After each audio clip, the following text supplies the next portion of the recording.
এই হচ্ছে আমাদের বিয়েবাড়ির লজ। চলে এসেছি আমরা সবাই সেজেগুজে, দেখো সবাই কিন্তু এক এক করে আসছে। এই হচ্ছে আমার মামার মেয়ে, দেখো মামার মেয়ে দেখো সিঁড়ি দিয়ে উঠে চলে যাচ্ছে দুষ্টুমি হাসি।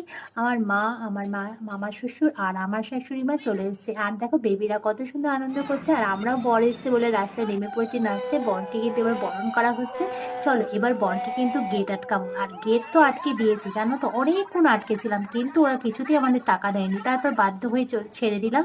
ছেড়ে দিয়ে তারপর আমরা চলে গেলাম খাবার দিকে। প্রচন্ড খিদে পেয়েছে, বিয়ে তো সেই 12:30টার সময়। খাওয়া দাওয়ার পর্ব শেষ করে দেখো মেয়ে আমাদের সবার উপরে উঠে গেছে। এদিকে ওদের দুজন দুজনকে গন্ধ শোকানো হচ্ছে ফুলের, নিজেদের মালা নিজেরাই পরে নিল। পরে নেওয়ার পরে দেখো ওদের শুভদৃষ্টি হলো, শুভদৃষ্টি হওয়ার পরে তারপর হয়ে গেল সিঁদুর দান। সিঁদুর দান করে ওদের কিন্তু খিদে পেয়ে গেছে, ওরা খাওয়ার পর্ব শেষ করে এসে ওরা শাড়ি চেঞ্জ করে ফেলেছে, দেখেছো পিঙ্কের জায়গায় রেড। তারপর ওদের 3বার ঘোমটা খোলা আর ঘোমটার পরা, তারপর ওদের নিয়েও দেখো 7খানা পানে পা দিয়ে 7 পাক ঘোরা। চলো ফিরছি পরের মিনিট।